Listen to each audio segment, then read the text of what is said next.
Hello and welcome to Prairie Pulse. Coming up a little bit later in the show, we'll profile the Inger Dance Studio in Roseau, Minnesota. But first, our guest is a familiar name and maybe face to a lot of those in the Red River Valley, but we want to bring in the editor of the Fargo Forum, Fargo-Moorhead Forum, Right. Matthew Panon. Matt, thanks for joining us today. Thank you. As we get started, tell the folks a little bit about yourself and your background, where you're originally from. I'm from Moorhead. I grew up in Moorhead, and I went to Moorhead State and started interning at the Forum right out of college. I was the editor of the college newspaper at Moorhead State, and so I got some experience before I came. And my sister actually owns a few newspapers in central Minnesota, which I worked at right out of high school, but before college. And then I went to college and came to the Forum, and I've been there since. Okay, so let's talk about how you became the editor of the Forum. Of the paper? Well, it's a long kind of circuitous path, but basically I started after my internship at the Forum. At that time, the newspaper was moving to computer pagination, and of course now everything's done on a computer, the layout of the paper, but at that time it was still being pasted up.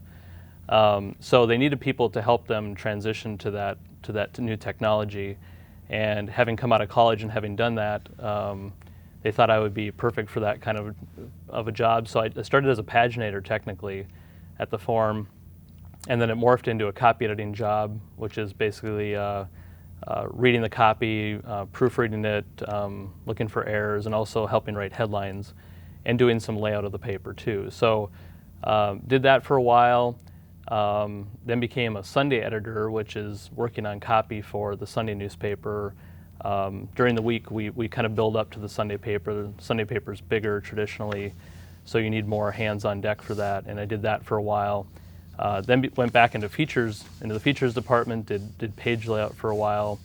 Then back to reporting, did that for a while, and then became a city editor, which assigns reporters to stories, and then became managing editor and then editor. So it's a long and winding road. Well, it sounds like it, but times have changed, obviously, in the last 10 to 20 years. So tell the folks, what's it like and how difficult is it or how easy is it, whichever way you want to word it, to run a newspaper in this day and age? Well, the exciting thing about a newspaper is that every day it's different. You come to work and it could be a day like the last one, but more often than not, there's a lot of surprises on your plate. News changes from day to day, so I try to stay really in tune with what's going on in the news. I try to scoop the reporters as much as I can, be able to tell them what's going on in their respective beats sometimes before they're able to get to them. So I still consider myself a reporter at heart, but the newspaper business is changing rapidly. We have all sorts of different mediums now that are competing with newspapers. We spend a lot of time working on our website, making sure that it's up to date, it's fresh, that it has new information all day, because people tend to go back to the website many, many times during the day. So it's very different than a newspaper in that, newspapers publish once a day, whereas the website is really kind of continuously being published. And so we spend a lot of time with that. I'm in a lot of meetings. I get to meet a lot of interesting people from the community. They're always coming in to bend my ear about something or tell us what's going on. And I'm kind of the first, I guess, the doorstep to that. They often want to talk to the editor because they believe that the editor then can, influence what direction we go or where we go or how we cover a story. So there's a lot of meetings throughout the day, and we have a lot of people like politicians, community groups, nonprofits, and just ordinary citizens that come in and want to talk about a story. You made a comment, you said they think you can influence. Yeah. So how much influence do you have? I mean, I do, but obviously, if we assigned a story to everybody that came in, we'd have more work than we could ever get to. But so I have to use a discerning eye with all that stuff that comes through the door. But it means also that the community is really engaged with its newspaper, and I see that as a sign of we're a big part of the community, and they see us that way. and communication is really key, obviously, for all sorts of things, making sure that people know about what they've got going on or what's happening. It also has, with a lot of nonprofits, it has to do with their funding mechanisms and stuff too, making sure that they're out in front of people and that people see them as relevant. Okay. What's the forum's coverage area and circulation, so to Yeah. speak? Well, the newspaper, we circulate about 45 to 50,000 copies of the newspaper every day. For every newspaper that's sent out in the community, research shows that anywhere from 2 to 3 people read that one newspaper that's circulated. So really, we see our reach is about 150,000 people. If you think about how the newspaper is read, if you're at a dentist office or you're in a household or you're in an apartment building or you're at Burger King, that newspaper gets touched by a lot of different people, not just the person who subscribes to it. So that's how many we distribute. And the coverage area is about 100 miles. The core coverage area of the forum is about 100 miles around Fargo. So anywhere from Alexandria, Minnesota to beyond Grand Forks in North Dakota to Jamestown roughly, and down south to maybe Sisseton or beyond. That's kind of our core coverage area. But we also distribute papers in Bismarck and far beyond in North Dakota. So we have a little bit more of a reach into North Dakota than we do into Minnesota, but our core kind of coverage area is about a 100-mile radius. Okay. You kind of, I was going to ask you, do you consider yourself a North Dakota or Minnesota paper, but I assume it's just a regional paper. Well, I think, we get asked that question a lot. For North Dakota, we're the largest newspaper in the state, and so people have often regarded the forum as the state newspaper of North Dakota. It just so happens that we're in the largest city and we're the largest paper, and so people expect the forum to cover the state well, and we do strive to do that. But at the same time, we know that the vast majority of the people who read us and who rely on us for information, as well as our advertisers who advertise with us, they are probably most interested in about 100 miles of Fargo. They see that as kind of their market area. And so because those who support us financially fall within that area, we tend to give most of our coverage and provide most of our coverage to that 100-mile radius. Okay. Well, can you talk some about the family ownership? I mean, the Marseilles, I guess, have had it for quite a while. Yeah, yeah. And, I mean, I feel really fortunate that that we're part of a family operation.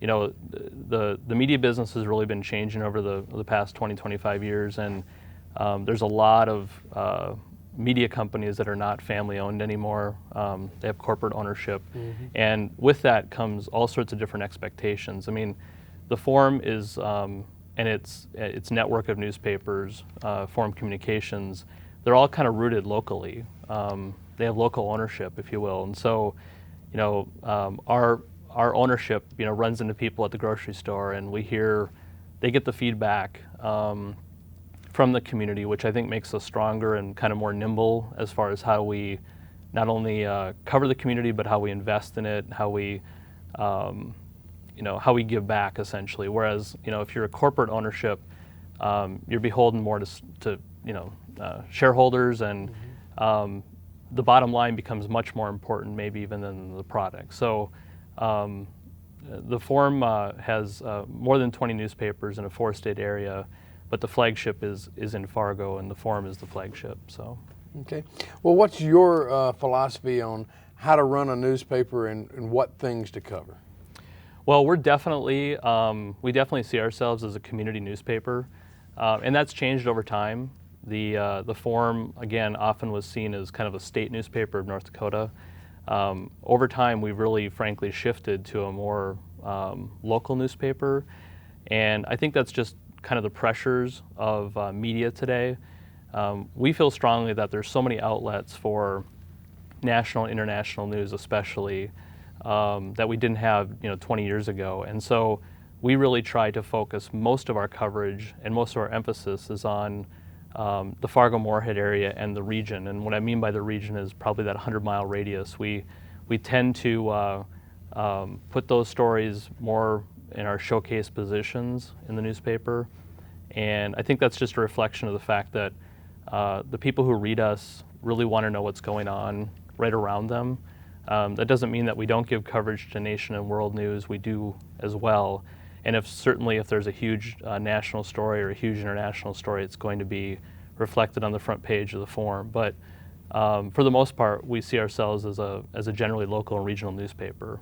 Okay, and to say that, obviously not too long ago you purchased the Grand Forks Herald, and what has that allowed you to do, and maybe what has that changed? How has that changed what you do? Yeah, it's been about 5 years since the Forum purchased the Grand Forks Herald and the Duluth News Tribune as well, and those were huge purchases for our company. We've had a lot of smaller papers over time in smaller communities, but those were really, some of the larger papers or regional hubs kind of, and really I think it was seen strategically from our company's standpoint that we have a lot of similarities, frankly, with Grand Forks, and we're only 75 miles apart, and so there's been a lot of collaboration between the newsrooms, between the advertising staffs of the two newspapers. We have a lot of the same clients, essentially. People that are living in Fargo and around Fargo are highly interested in what happens in Grand Forks and vice versa. So we've used that to our advantage in kind of making sure that we cover that corridor, that Red River corridor, really well, and that's been kind of our bread and butter. And we've just tended to, we're able to publish more stories out of Grand Forks. They're able to publish more stories out of Fargo. We use the staff more efficiently because of that.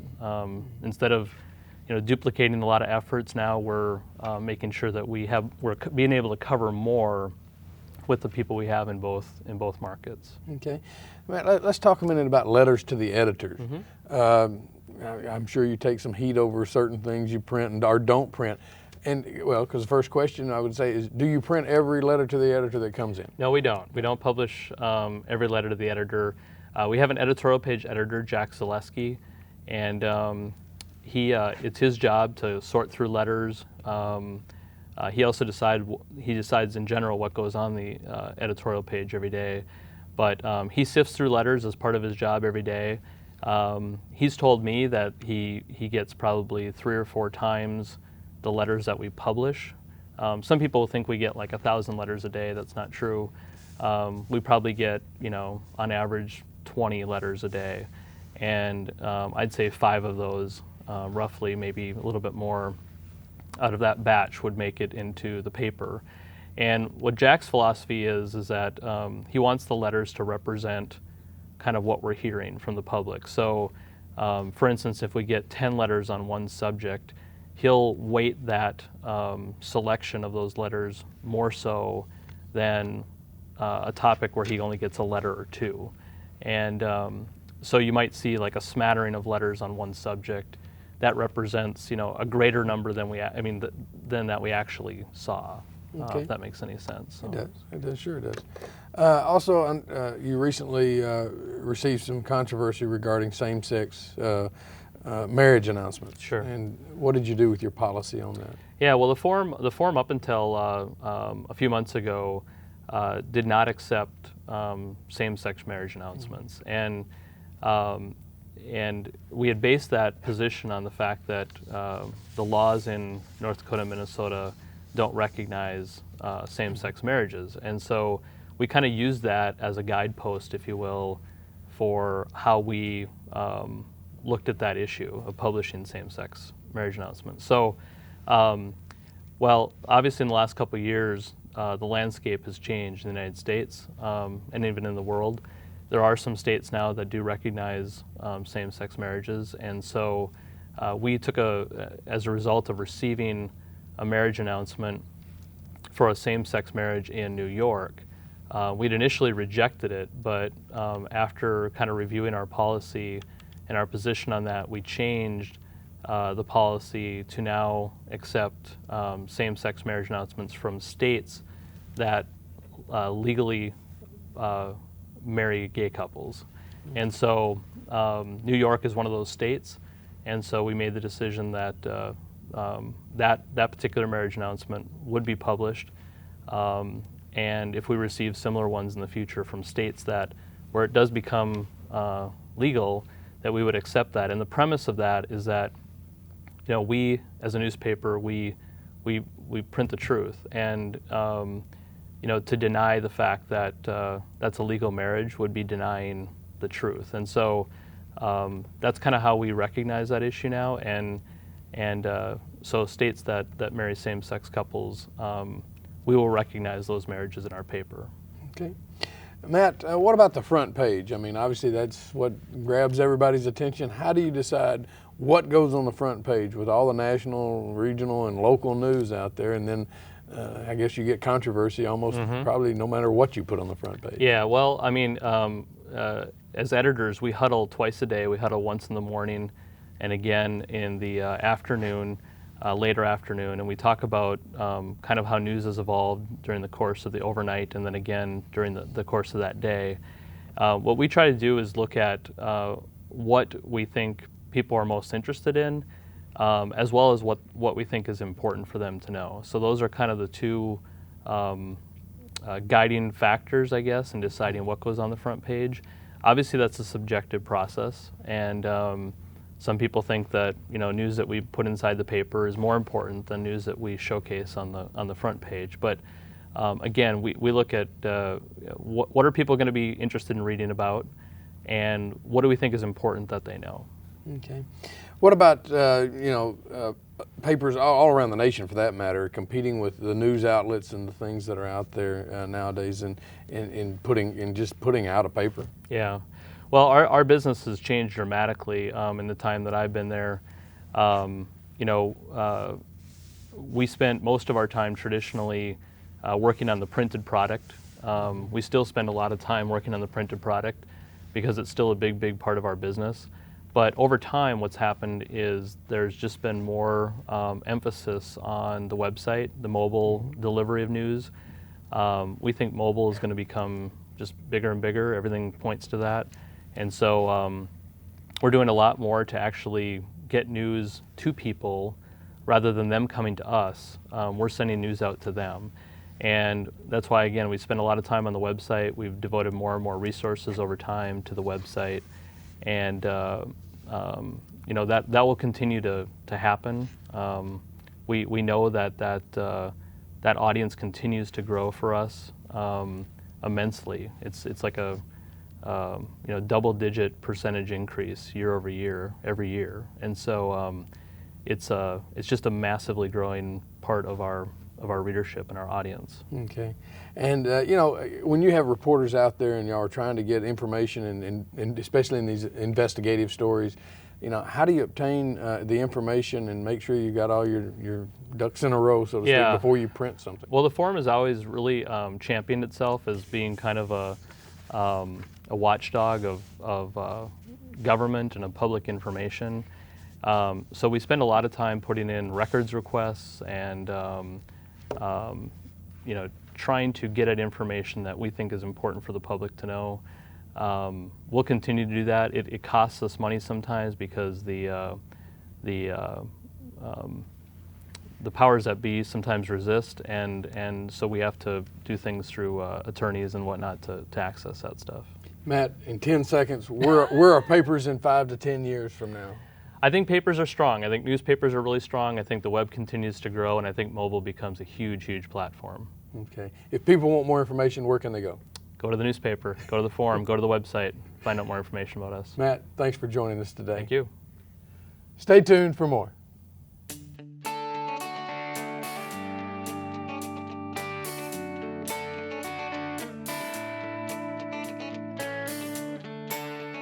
The small community of Roseau, Minnesota may be better known for hockey, but it's also becoming known as a mecca for young dancers. The dance studio, led by teacher and choreographer Karen Enger, is a hub for more than 50 young dancers who study tap, jazz, and ballet. Here's the story of the Enger Dance Studio. 5, 6, 7, 8. 1, 2, 3, 4. Second, cross, turn. I'm a Cecchetti teacher, and Cecchetti is French and Italian, so all of my classes are taught in French. Changement, changement, changement, releve. I don't say bend your knees to the little kids. I'll say plie, Now when we plie, we're going to bend our knees, so I add the two together. It's very detailed. You've got 3 primer levels, A, B, and C, and then you've got the older levels, grades 1 through 4, and then you've got the intermediate and advanced levels where the kids keep progressing up. To be able to be in a small community, and especially one as rural and as far north as Roseau, and have these opportunities for our kids to be part of something this spectacular, it's beyond my expectations. My husband, we were in Illinois, and he was an electrical engineer at Bridgestone Firestone, and I like to cross-country ski. And so I said, honey, you got to get me someplace where there's snow and cold because I need my seasons. So we ended up here. Turn, turn, and chasse. Kids are really into instant gratification. They want everything now. And dance is about working for it and mastering it and getting the technique down. Lift. It's not as easy as it looks. You gotta take training and you gotta be able to do the right foot positions and stuff. The ballet gives you your foundation for everything that you have to learn how to do. That's where your pirouettes come from, that's where your leaps come from, that's where your extension of your leg and your toe and your knee turn out and your hip turn out. That's where everything starts from. I have a list every fall that starts out with what steps I want the kids to accomplish, and I check them off as we get to them. Everything progresses. The older they get, the more technical it gets. So it's all these little details that add up to getting a better dancer.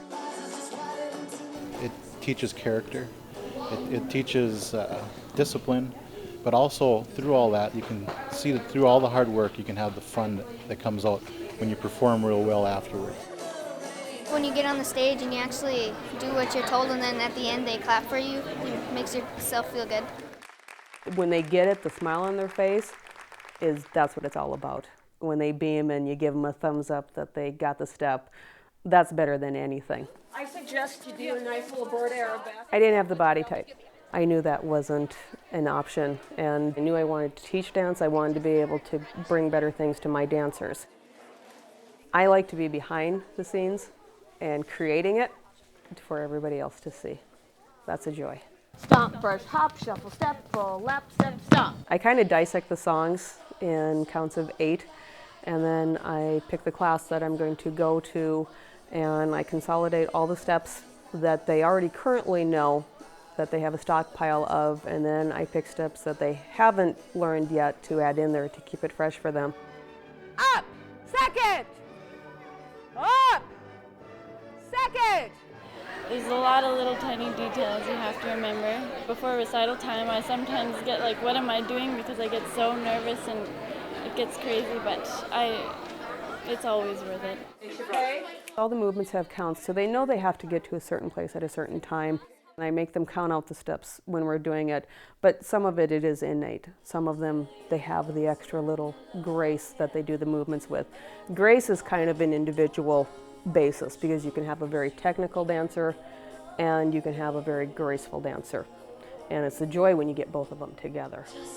Having 2 children in dance that dance at different times, there's a time commitment. There's also the financial part of it, but I think it's worth every penny we pay for it. You know who's going to want to be in dance class by the amount of hard work that they're putting in.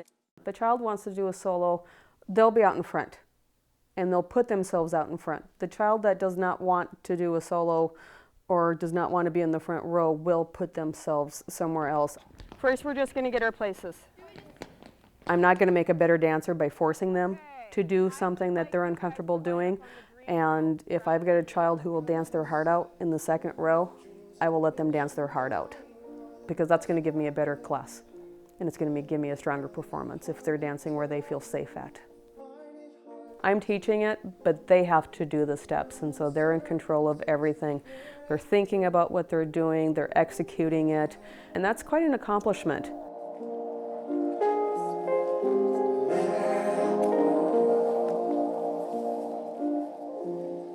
It helps with footwork and with sports and stuff. I'm in 4 sports, so just helps out, and it's fun. Get in your row. I don't think any dance teacher is a pushover. You can't teach kids without being assertive, because otherwise they'd run right over you. I mean, I had 19 teenagers up on stage during that group ballet number. They all need to be doing the same thing, so you need to get everybody where they're supposed to be doing, and they need to respect you, that you're going to get them to where they need to be.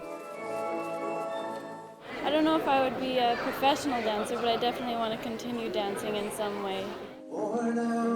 Hopefully, a couple will go on. Some of them, I'm glad to have taught them and given that appreciation so that they will introduce it to their children. Well, that's all we have on Prairie Pulse for this week, and as always, thanks for watching.